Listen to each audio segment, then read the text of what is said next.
വഴക്കിട്ട് പിരിയുന്ന അച്ഛനമ്മമാരുടെ മക്കൾക്ക് സംഭവിക്കുന്ന ഏകാന്തതയും അന്യതാബോധവുമായി അവൾ ഊട്ടിയിലെ സ്കൂളിൽ താമസിച്ച് പഠിക്കുന്ന കാലം. അതേ സ്കൂളിൽ അവളോടൊപ്പം +2 പഠിച്ചിരുന്ന അവളുടെ കസിൻ ജിത്തു. അവരൊരുമിച്ചാണ് വെക്കേഷന് സാധാരണ ഊട്ടിയിൽ നിന്ന് നാട്ടിലേക്കുള്ള യാത്ര. എങ്ങനെയുണ്ടായിരുന്നു എക്സാം ഒക്കെ? ഒരുവിധം കഴിച്ചുകൂട്ടിന്ന് പറയാം. ഇത് എപ്പോഴും പറയുന്നതല്ലേ, പക്ഷെ റിസൾട്ട് വരുമ്പോ ഡിസ്റ്റിങ്ഷൻ മിനിമം കാണും. അതെ പ്രിയ, നമുക്ക് ലഞ്ചൊക്കെ കഴിഞ്ഞ് 3 മണിക്കുള്ള ബസ്സിന് പുറപ്പെട്ടാ പോരെ? അതെന്തിനാ? ഒരു ഗെറ്റ് ടുഗദർ, നമ്മുടെ ടോണി മാത്യൂസിന്റെ വക. അവന്റെ ഇവിടുത്തെ വില്ലയില്ലേ, അവിടെ അവനും വർഗീസേട്ടനും ഫുഡൊക്കെ അറേഞ്ച് ചെയ്തിരിക്കുക. ഇന്ന് നമ്മുടെ ഊട്ടിയിലെ ലാസ്റ്റ് ഡേ അല്ലേ, ഒരു ചെറിയ സെലിബ്രേഷൻ. നമ്മൾ കുറച്ചുപേര് മാത്രം. ജ്യോതിയോട് ഷെർലിയോടൊക്കെ ഞാൻ പറഞ്ഞിട്ടുണ്ട്. നാട്ടിലെത്തുമ്പോ ലേറ്റ് ആവും ജിത്തു. ഇല്ലെന്നേ, പ്രിയയെ വീട് വരെ എത്തിക്കേണ്ട ഉത്തരവാദിത്തം എന്റെ അല്ലേ. ആ വേർപിരിയലിന്റെ ആഘോഷത്തിനിടയ്ക്ക് കൂട്ടുകാർ തമാശയ്ക്കൊപ്പിച്ച ഒരു വികൃതിയാണ് പിന്നീടുള്ള അവളുടെ ജീവിതത്തെ തന്നെ അപ്പാടെ മാറ്റിമറിച്ചത്.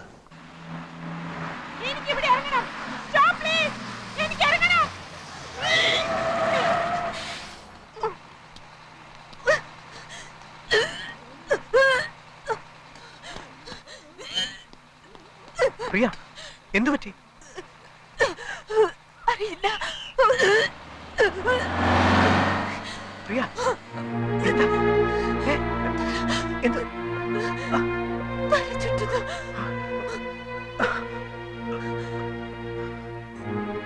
ஹலோ, இங்க அடுத்து ஹாஸ்பிடல் இருக்கா? தெரியாதப்பா. பிரியா,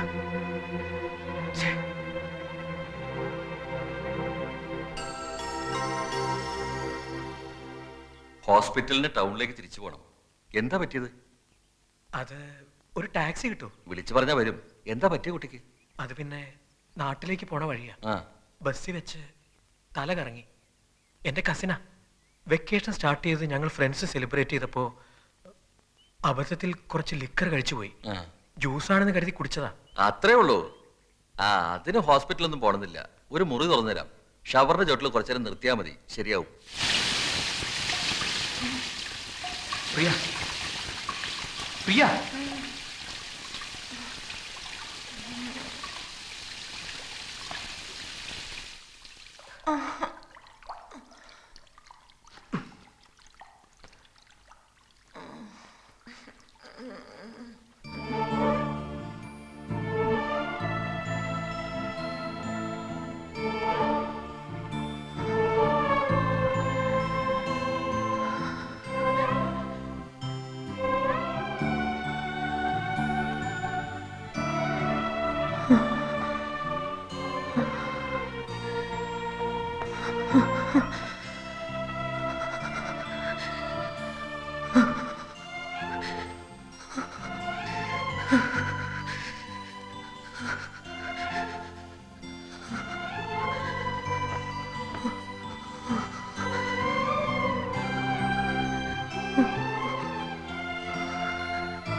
ഉണർന്നോ?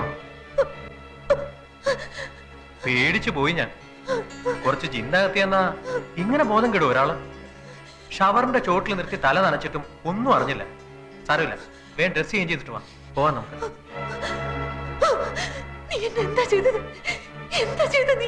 അത് കൊള്ളാം. കിടന്ന് വിറയ്ക്കുന്ന കണ്ടപ്പോ നനഞ്ഞ ഉടുപ്പൊക്കെ മാറ്റി. ഇതെവിടെയാണ്? എന്തിനാ ഇവിടെ വന്നത്? പറ. എന്താ സംഭവിച്ചത്? പറ. എന്ത് സംഭവിച്ചു? പറ. നീ എന്നെ എന്താ ചെയ്തത്? പ്രിയ, ഞാൻ വേണ്ട. വേണ്ട. You cheat! No!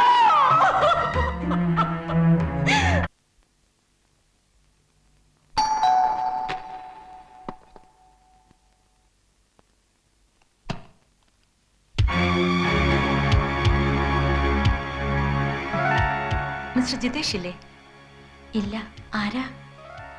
ബിടെക്കിന് ഒരുമിച്ച് പഠിച്ചതാ ഞങ്ങള്. ഒരു വീടിന്റെ പ്ലാൻ സബ്മിറ്റ് ചെയ്തതിൽ കുറച്ച് കറക്ഷൻസ് ഉണ്ടായിരുന്നു. ഓഫീസിൽ ചെന്നപ്പോ ആണ് ലീവാണെന്ന് പറഞ്ഞു. എവിടെ പോയതാ? ആരെയോ കാണാനുണ്ടെന്ന് പറഞ്ഞു പോയതാ. എനിക്ക് ഹാഫ് ഡേ ലീവേ ഉള്ളൂ. ഉച്ചയ്ക്ക് മുമ്പ് വരില്ലേ? ഒന്നും പറഞ്ഞില്ല. ഭാര്യയല്ലേ? അതെ. ഞാനിപ്പോ എന്ത് ചെയ്യും? ഇവിടെ വെയിറ്റ് ചെയ്യട്ടെ?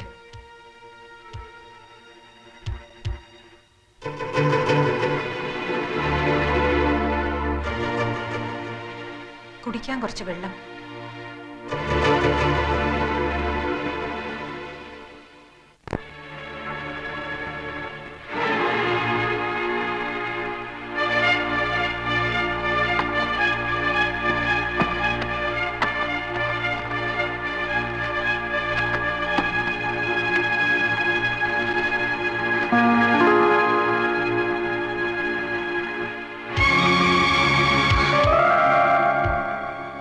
വെള്ളം ഞാനിപ്പോ കൊണ്ടുവരാം. അങ്ങോട്ടിരുന്നോളൂ.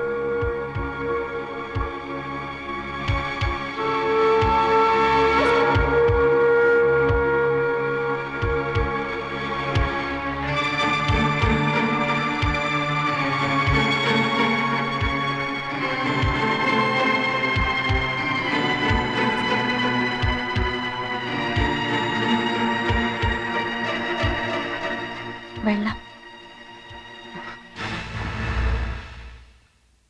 നിങ്ങളുടെ കല്യാണം കഴിഞ്ഞിട്ട് എത്ര നാളായി?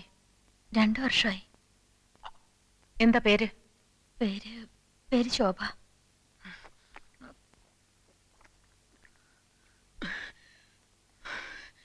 ഉച്ചയ്ക്ക് മുമ്പ് ആള് വരുമെന്ന് തോന്നുന്നില്ല. വരട്ടെ, വെയിറ്റ് ചെയ്യാം. വൈകുന്നേരം ആവും ചിലപ്പോ. സാരമില്ല, കണ്ടിട്ടേ പോകുന്നുള്ളൂ. ഫോൺ നമ്പർ തന്നാ ജിത്തോട്ടം വരുമ്പോ വിളിക്കാൻ പറയാം. നേരിട്ട് കാണേണ്ട കാര്യമാണ്. എങ്കി പോയിട്ട് വൈകിട്ട് വന്നോളൂ. ഞാൻ ഇവിടെ വെയിറ്റ് ചെയ്തോളാന്ന് പറഞ്ഞില്ലേ?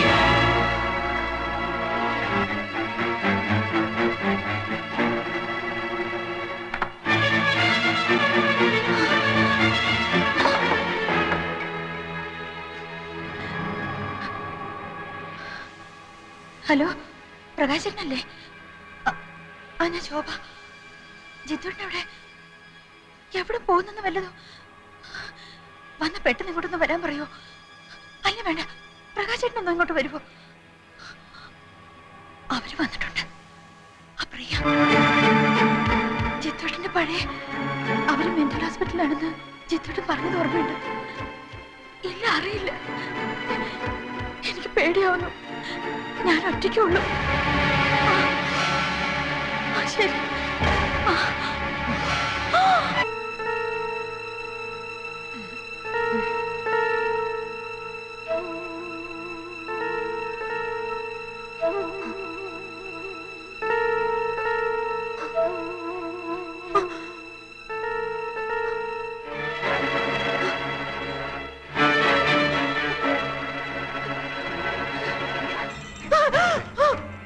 ഓ, നേരം പുലർന്നു. മണി 6 കഴിഞ്ഞു. സാരമില്ല, 7 മണി വരെ സുഖമായിട്ട് കിടന്നോളൂ. ഒന്നും അറിയാത്ത പോലെ എന്റെ അടുത്തൊന്ന് കിടക്കുമോളെ. നിനക്കിത് എന്ത് പറ്റി? ആദ്യ രാത്രി കഴിഞ്ഞ് നേരം വെളുത്തിട്ട് ലോകത്ത് ഇന്ന് വരെ ഒരു ഭർത്താവിനോടും ഒരു ഭാര്യയും എന്നെ തുടരുത് എന്ന് പറഞ്ഞിട്ടില്ല. മോശമല്ലേ? ഒച്ച ഉണ്ടാക്കാതെ ആൾക്കാർ കേൾക്കില്ലേ? കുളിയൊക്കെ കഴിഞ്ഞ് അടുക്കളയിൽ ചെന്ന് നല്ലൊരു ചായ ഇട്ടുണ്ടെന്ന് ചേട്ടന് ഒരു ഭാര്യയുടെ കടമകൾ ഞാൻ പഠിപ്പിക്കണം. ഇത് ചതിയാണ്.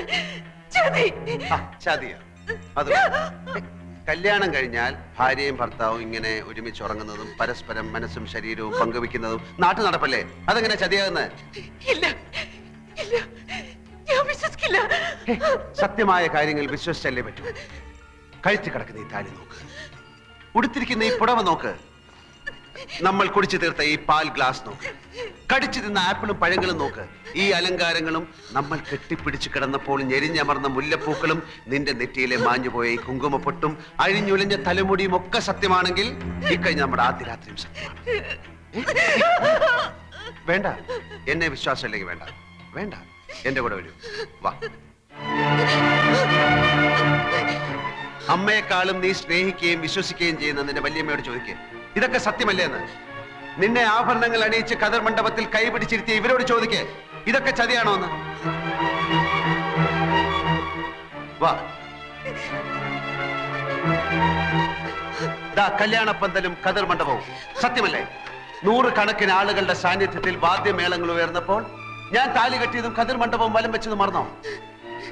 സ്വന്തം തറവാടിന്റെ മുറ്റത്ത് വെച്ചായിരിക്കണം കല്യാണമെന്ന് പ്രിയ വാശി പിടിച്ചതും അത് ഞാൻ സമ്മതിച്ചതൊക്കെ ഒറ്റ രാത്രി കൊണ്ട് മറന്നോ? ഞാൻ പറഞ്ഞിട്ട് വിശ്വസിക്കണ്ട. പ്രിയയുടെ ഏറ്റവും വിശ്വസ്തനായ ഈ മനുഷ്യനോട് ചോദിക്കേ. ആശുപത്രിയിൽ നിന്നും അസുഖം മാറി വീട്ടിൽ വന്നപ്പോ പ്രിയ തന്നെയല്ലേ പറഞ്ഞത്, എത്രയും പെട്ടെന്ന് സാഗറുമായിട്ടുള്ള കല്യാണം നടത്തണം, കഴിഞ്ഞതൊക്കെ മറന്ന് ഇനി സാഗറിന്റെ കൂടെ ജീവിക്കണമെന്നൊക്കെ. ഇല്ല ഇല്ല, ആരും എന്നെ കല്യാണം കഴിച്ചിട്ടില്ല, ആരും എന്നെ കല്യാണം കഴിക്കാൻ പാടില്ല.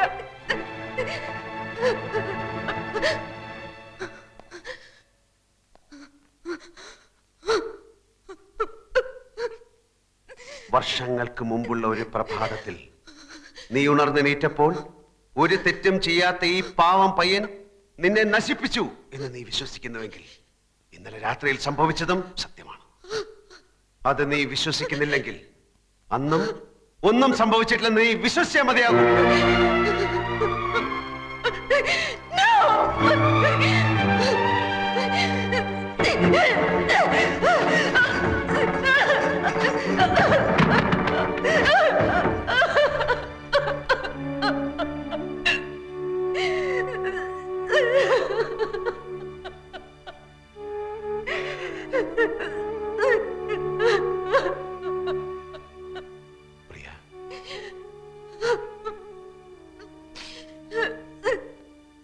അന്നൊന്നും സംഭവിച്ചിട്ടില്ല. ഏതൊരു പുരുഷനും ആഗ്രഹിക്കുന്ന എല്ലാ പരിശുദ്ധിയും ഇപ്പോഴും പ്രിയയ്ക്കുണ്ട്. അല്ല, അങ്ങനെ ഒരു വിശ്വാസം മനസ്സിൽ ഉറച്ചു പോയിട്ടുണ്ടെങ്കിൽ തന്നെ അതൊക്കെ പുറത്ത് നിന്നെ സ്വീകരിക്കാൻ ഞാൻ ഒരുക്കമാണ്. അറിയാതെയും കാണാതെയും എന്നോ ഒരിക്കൽ നിന്നെ സ്നേഹിച്ചവനാണ് ഞാൻ. എല്ലാം അറിഞ്ഞപ്പോ കല്യാണം കഴിക്കാൻ വരുന്ന അജ്ഞാതനായ ചെറുപ്പക്കാരനെ വഞ്ചിക്കരുത് എന്ന് കരുതിയ നിന്റെ മനസ്സിന്റെ നന്മ അറിഞ്ഞപ്പോ ആ സ്നേഹം ഒരുപാട് ഒരുപാട് കൂടുകയാണ് ചെയ്തത്.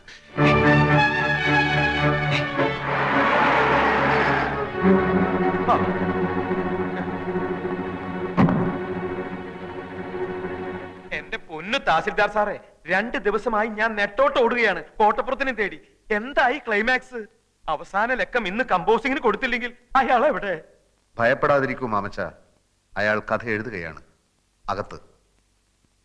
ശുഭപര്യവസായിയായ ഒരു പുതിയ അധ്യായവുമായി അയാൾ പുറത്തു വരുന്നത് വരെ നമുക്ക് കാത്തിരിക്കാം. ഏതോ നിദ്രതൻ പൊന്മയിൽ പീലിയിൽ